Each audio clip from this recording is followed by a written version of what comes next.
Hi everyone, welcome to రుచి tech YouTube channel. Diploma exams ఎలా రాయాలి అండ్ తర్వాత స్మార్ట్గా ఎలా ప్రిపేర్ అవ్వాలి, కామన్ మిస్టేక్స్ ఈ స్టూడెంట్స్ ఏమేమి చేస్తున్నారు, paper presentation and time management గురించి డిస్కస్ చేద్దాం. ఎలా ప్రిపేర్ అవ్వాలని వరి అవుతున్నారా? అయితే ఈ వీడియో మీకోసమే. ప్రశ్న స్టార్ట్ చేస్తుంటారు, ఇంకా ఎగ్జామ్స్ త్వరలో ఉన్నాయి, మేము ఎలా ప్రిపేర్ అవ్వాలి అనుకున్న వాళ్ళు సింపుల్గా ఈ వీడియో చూడండి, డెఫినెట్గా యూజ్ అవుతుంది. ఓకేనా? ఫస్ట్ అయితే స్టడీ స్మార్ట్ స్కోర్ హై అని ఉంది కదా. మామూలుగా హార్డ్ వర్క్, స్మార్ట్ వర్క్ అని 2 టైప్స్ ఆఫ్ వర్క్ ఉంటుంది. స్మార్ట్ వర్క్ అంటే ఏంటి అంటే, ఇప్పుడు మనకు చాప్టర్స్ మొత్తం ఫర్ సపోజ్ ఏదో ఒక సబ్జెక్ట్ తీసుకోండి. ఆ subject for suppose digital electronics తీసుకుందాం. దాంట్లో టోటల్ చాప్టర్స్ 5. ఇప్పుడు 5 అన్ని లెసన్స్ ఇంపార్టెంట్ క్వశ్చన్స్ ఎస్ఎస్ రావడం కుదరదు కాబట్టి ఫస్ట్ ఏం తీసుకుంటారు, హై వెయిటెడ్ చాప్టర్స్ ఉంటాయి కదా, ఒక 3 తీసుకోండి. ఏదైనా సరే మీకు ఏదైతే ఈజీగా ఉంటుందో ఆ 3 చాప్టర్స్ తీసుకున్నారనుకోండి. ఆ 3 చాప్టర్స్లో ఫస్ట్ ఒక లెసన్ ఓపెన్ చేస్తారు. ఓకేనా? లెసన్ ఓపెన్ చేసినప్పుడు దాంట్లో అంత లెసన్ మొత్తం చదివేసి ప్రతి ఒక్కటి గుర్తుపెట్టుకోవాలంటే కుదరదు, ఎందుకంటే టైం తక్కువ ఉంది, ఇంకా రిమైనింగ్ చాప్టర్స్ కూడా చదవాలి. కాబట్టి ఫస్ట్ ఒక చాప్టర్ తీసుకున్నప్పుడు ఆ చాప్టర్లో ఇంపార్టెంట్ క్వశ్చన్స్ చూడండి. ఓకేనా?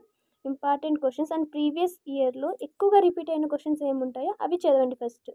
తర్వాతనే రిమైనింగ్ చూడండి. First important questions SS and shorts చూసిన తర్వాతనే నెక్స్ట్ రిమైనింగ్ చాప్టర్ కూడా అలానే చేయండి. ఇంకా 2 చాప్టర్స్ ఉన్నాయి కదా. సో ఒక్క సబ్జెక్ట్కి 3 చాప్టర్స్ ఈజ్ సరిపోతుంది, ఎందుకంటే మనం పాస్ అవ్వాలని అనుకుంటున్నాం. సో ఇది సరిపోతుంది. ఇది స్మార్ట్ టెక్నిక్ అంటే. ఇంకా కొంతమంది ఏం చేస్తారు, ఒక లెసన్ తీసుకుంటారు, దాంట్లో ప్రతి పిన్ టు పిన్ చదువుతారు. బట్ దానివల్ల ఏమైనా యూజ్ ఉంటుందా అంటే ఏముండదు, ఎందుకంటే ప్రీవియస్ ఇయర్ క్వశ్చన్ పేపర్స్ చూడరు, వాళ్ళకి ఏ ప్యాటర్న్ అడుగుతున్నారో అర్థం కాదు. సో మనం ఎంత చదివిండేది కూడా, ఎంత చదివినా సరే ఎగ్జామ్లో ఎంత రిప్రజెంట్ చేస్తున్నాం అనేది ఇంపార్టెంట్. ఓకేనా? అండ్ తర్వాత ఏంటి అంటే, చాలామంది చదివేకేం చదువుతారు కానీ ఎగ్జామ్స్ టైంకి వెళ్ళడానికి ఏం గుర్తుండదు, అంటే చాలామంది మర్చిపోతారు. సో అలా మర్చిపోకుండా ఉండాలంటే ఏం చేయాలంటే, రివిజన్ అనేది వెరీ వెరీ ఇంపార్టెంట్. ఓకేనా? ఇప్పటికే చదివిన తర్వాత ఒక వారం తర్వాత మళ్ళీ ఓపెన్ చేస్తారు, మళ్ళీ మీకు ఆ టాపిక్ కొత్తగా ఉంటుంది. సో అలా ఉండకూడదు అన్నప్పుడు ఏం చేయాలి అంటే, మీరు ఏదైతే ఈరోజు చదివింటారో ఓకే, ఈరోజు నైట్ పడుకునే ముందు ఒకసారి చదువుతారు, మళ్ళీ ఎగ్జామ్కి 2 డేస్ 3 డేస్ ఉందన్నప్పుడు రోజు రివిజన్ చేస్తుంటే మీకు అది మైండ్లో గుర్తుండిపోతుంది, ఎప్పుడు మర్చిపోరు. సో అలా చేయండి. అండ్ తర్వాత ఏంటి, కొంతమంది చదవాలంటే చదువుతారు, వాళ్ళు ఏం చదువుతున్నారు, అసలు ఏం చదువుతున్నా వాళ్ళకి ఒక ఐడియా ఉంటుంది, ఏదో చదువుతున్నామంటే చదువుతుంటాం. సో ఏం ప్లాన్ లేకుండా మాత్రం చదవద్దండి.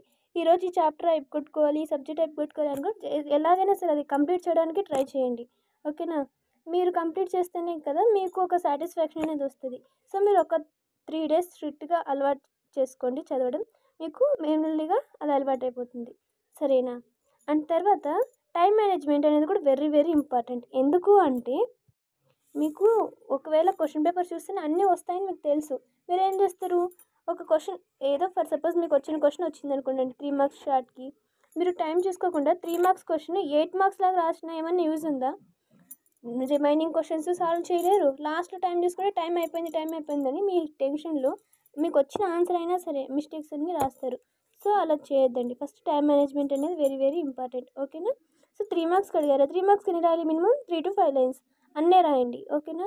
మీరు నాకు వచ్చి కదా అని 3 మార్క్స్కి 10 మార్క్స్లో రాస్తారనుకోండి, మీకే ఇబ్బంది అవుతుంది. ఓకే? అండ్ తర్వాత ఫస్ట్ వచ్చిన క్వశ్చన్స్ అన్నీ రాయండి. ఇప్పుడు మీకు తెలియని క్వశ్చన్ ఉందనుకో, దానికోసమే టైం వేస్ట్ చేసుకోకుండా మీకు ఎంతవరకు అయితే వచ్చో అంతవరకు రాయండి. ఓకే? అండ్ తర్వాత ఏంటి, పేపర్ ప్రజెంటేషన్. అసలు బోర్డ్ ఎగ్జామ్కి వెరీ వెరీ ఇంపార్టెంట్ ఏంటి అంటే పేపర్ ప్రజెంటేషన్. మీరు ఎంత రాసినా ఎంత చేసినా మీరు ఏ విధంగా ప్రజెంట్ చేశారనేది వెరీ ఇంపార్టెంట్. ఎందుకంటే మీలాంటి పేపర్స్ రోజు చాలా కరెక్షన్ చేస్తుంటారు. సో మీరు ప్రతి లైన్ వాళ్ళు చెక్ చేయరు, మీరు ఆన్సర్ ఎంత కరెక్ట్ రాసినా. ఇప్పుడు ఫర్ సపోజ్ ఒక 8 మార్క్స్ క్వశ్చన్ ఉందనుకోండి, 8 మార్క్స్ క్వశ్చన్ పాయింట్స్ వైజ్ రాయకోకుండా మీరు పారాగ్రాఫ్స్ అన్నీ రాశారనుకో, దాంట్లో ఎంత మ్యాటర్ అన్నా ఉంది, మీరు పిన్ టు పిన్ రాసినా కూడా ఇట్స్ నాట్ వ్యాలిడ్. సో ఏమన్నా ఫార్ములాస్ ఉన్నా, ఏమైనా డయాగ్రామ్స్ ఉన్నా నీట్గా పెన్సిల్తో వేయండి. అండ్ ఫార్ములాస్ ఉంటే హైలైట్ చేయండి, లాస్ట్లో వచ్చిన ఆన్సర్ ఉంటుంది కదా, దానికి కొంచెం వేరే పెన్ యూస్ చేయడము, లాస్ట్లో బాక్స్ కొట్టడము, అలా చేశారనుకోండి మీ పేపర్ కొంచెం అట్రాక్టివ్గా కనిపిస్తుంది. ఓకేనా? పేపర్ ప్రజెంటేషన్ అండ్ తర్వాత టైం మేనేజ్మెంట్ చూసుకోండి. రివిజన్ మాత్రం లాస్ట్ మినిట్ చాలా చాలా ఇంపార్టెంట్, ఎవరు మిస్ చేయొద్దండి. ఓకేనా? ఇది ఇవాళ వీడియో. మీకు ఇంకా ఏమైనా డౌట్స్ ఉంటే కింద కమెంట్ చేయండి, I will answer them. Thanks for watching. All the best.